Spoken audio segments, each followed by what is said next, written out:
Aloy's personality, part 2. If you haven't watched part 1, please do so now.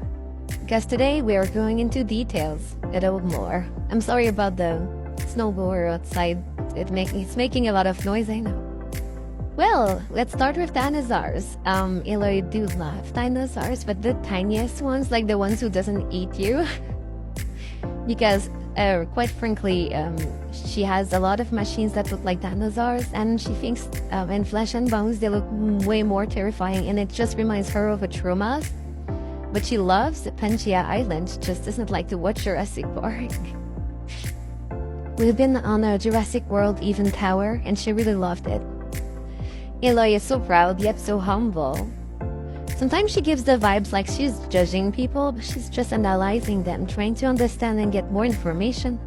It's just the way that she speaks. Sometimes sounds like she's always on defensive somehow, because she feels like she has to defend her point of view, and it's hard to thrive as a woman to such a world, especially with the war going on. And it's like, it's mostly men who fight in wars and stuff like that, so she has to make her own way with the mission that she has. She has no choice but to, like, you know,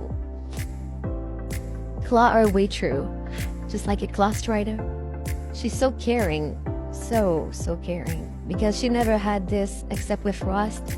No one really cared about her, and nobody's really there to listen to her, and that's all she wants. That's all she wanted.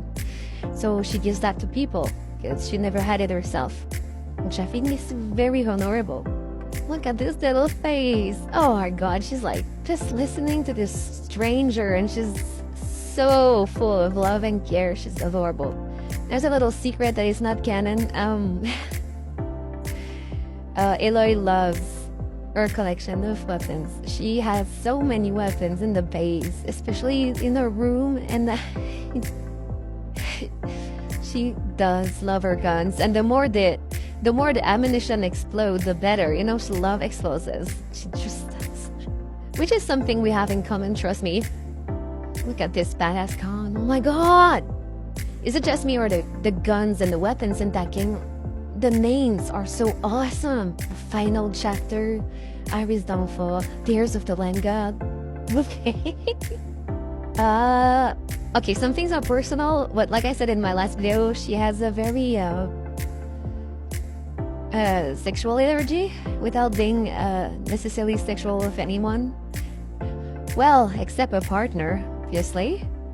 This is one of her favorite places to go ever, since Morlun is one of her best friends, and he's also gay, so they really enjoy tinkering stuff, fixing stuff, going on the air balloons. It's a romantic ride that we do often. But yeah, Las Vegas is by far one of her favorite places, because she goes there often with her friends, and they celebrate all of these festivities that we had in the whole ones world, which is my world right now. I've met Aloy in Burning Shores when she lost her focus, when she fell from the Sunwing, and I took our focus to repair it, and I was just happy to find someone that I was just happy to find a focus. And when I saw that person falling on the ground, I did not understand it was Aloy, because I did not know. I was already looking for the silence and Aloy, but I did not, I don't know, I had a doubt, but I took the focus and I had to check for myself, so I repaired it, and I brought it back during the night. You should see her without her focus. It's adorable. She doesn't agree, but it's adorable. Aw, don't cry, Aloy. Of course, I know those are just pictures. Flying is strangely something she enjoys, but not for too long. Like, she really loves to fly, okay? It gives her the freedom, and it pushes her away from all the problems, but staying like this, in this position, on the Sunwing or Water Wing for a long period of time is kind of wearing. So she cannot, like, do it for long, because she needs to stretch her legs often. She loves to exercise, so sitting on some place and doing nothing, especially in that position, yeah, meh. I actually enjoy flying more than she does, but I don't know. I don't know why she says like that anyway. She says it's more aerodynamic. I'm like, yeah, but it's not comfortable. When it seems impossible to fight like you can win. You know, Aloy is not a quitter. She never, never, never gives up. And that's something I bring with me in my life all the time. Sometimes she gives me the strength that I don't have. A bit like Ross, you know? Ross, like, kind of merged with her in a way to help her, to give her some strength. So she did the same thing for me because I was kind of lonely. This is the first time when I fought the Horus. She was so proud. You're like, oh, you did it. I was like, oh my god, it's a miracle I survived. And I don't think I was at normal difficulty. I was really bad at gaming before. Like, not gaming in general, but the game itself. So I became good for her, and now I've beaten ultra hard. Aloy is a bit masculine, but she's also very feminine. She's like the best of both worlds. She has literally everything I love in a man and a woman at the same time. She's so adorable because she always shows like this professional neutral face, but inside she's like this cute little girl who just wants to have fun. And sometimes her true self comes out, but she never really shows it. Aloy has to face her fears every day. That's what people don't get. Like, most people are afraid, but they have her to protect, you know, them. But she is the only one who can protect herself, so she has to face all of those giant machines on her own, and she's always terrified.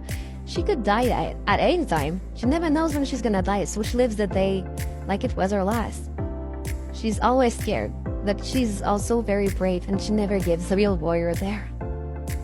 Imagine seeing that from face to face, with just one life at ultra hard, and like, you cannot afford damage, you know. I think the Horus was by far the most scary thing she never encounters. I'm pretty sure. I'm glad I was not there for this machine. Honestly, sure I would have myself, you know? That's Aloy looking for a focus when she met me up her shores, and she was like, oh, I don't have my focus, and she was panicking her life. And then she was like, I'm gonna track it, and she couldn't because she didn't have her focus. Can we talk about that belly? Oh my god. Or this face in photo mode. She is very, very rawr, and I think she knows it. Aloy is not so fond of the cold per se when it's too cold, that she'd rather like freeze her ass off rather than get too much heat in the desert. Because I quote, it sticks, and it's itchy, and yeah, the gunk. Aloy loves food a lot and cooking. She loves Star Wars. She prefers Ahsoka as the character, and Vizsla, the Mandalorian. She loves the Mandalorian series. But for some reason, she has problems with Star Trek. She doesn't hate it, she just, I don't know. It's not Star Wars. And I honestly love Star Trek too, so it's not like personal favorites. That's her face when she thinks of Ahsoka. Just kidding. I give her, like, here you get it, but say that. But yeah, she's like this Jedi diplomat on a mission, always. She loves Star Wars, she loves the Jedi. She thinks that they have, like, I don't know, this vibe that reminds her of them, sorry. She just goes on missions. She does the same thing. She's like the warrior that tries to fight for peace and that tries to resonate with, like, to reason with people and try to solve conflicts. It's exactly like she is. And I asked her like, would you be on the light side or the dark side? And she would be, I would be more neutral, but toward the dark side because of what she feels, because of all the traumas and the stuff that life made her, but she's still fighting for the light side. Yeah, I don't know if that makes sense. She says she would be like the neutral Ahsoka, like, she really resonates with Ahsoka on that matter, so she's more like half-half, but because of what she's gone through, she would choose more like the dark side, but she would fight for a good person, and she would fight still for the good cause. She would be this, I don't know, that little thing she does when she's worried or thinking about something. You know, we all have tics, like habits we do with our body when we're thinking or whatever. That's what she does. Well, that went fast, and 10 minutes has already passed. So I'm gonna have to wait to make a part 3 because I'm not done talking about her, obviously. So stay tuned for part 3. And also remember, this is not canon to the game. It's just my Aloy Elizabeth, so that the one from my DR.